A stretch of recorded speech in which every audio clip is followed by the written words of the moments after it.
An active manhunt in southeast Washington, D.C., after an assault on a military base. At least 12 people are confirmed dead and several others have been wounded, while one suspected gunman, identified as 34-year-old Aaron Alexis, is said to be among the dead. Authorities still searching for another possible shooter tonight. Fox News correspondent Craig Boswell has the very latest. Still a fluid situation and a large-scale search that police say could take hours here in southeast D.C., just blocks away from a mass shooting at the Navy Yard. It was like pow, pow, pow. And then in a few seconds it stopped, and then it pow, pow, pow, pow. So we just ran. People were pushing, people were shoving, people were falling down.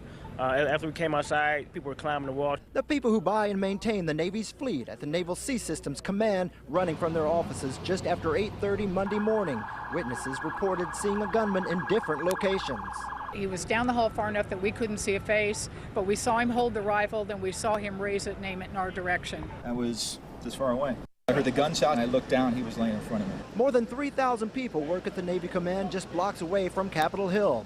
SWAT teams swarmed the streets within minutes. Helicopters appeared to be lifting victims from the building's roof. We are still doing an extensive search. This is a large base. We've got multiple agencies and multiple teams.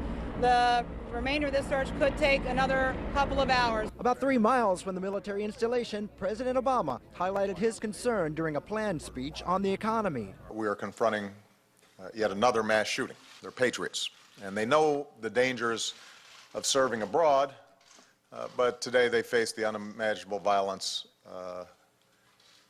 that they wouldn't have expected here at home. Spoke to a gentleman inside Building 197. He said they were hunkered down. They were texting one another, trying to stay calm. They heard more gunfire, then looked up and saw bullet holes in the wall. Some of those people are just now being released from that building. In an area here where people live and work, it remains on lockdown, and tonight's Nats game at the stadium, which is just a block or so away, has now been canceled for tonight. In Washington, Craig Boswell, Fox News. This mass shooting in Washington, D.C. is only the latest of several that have occurred across the country in just the last few years. 27 children and school employees were killed this past December in the Sandy Hook shooting spree in Newtown, Connecticut.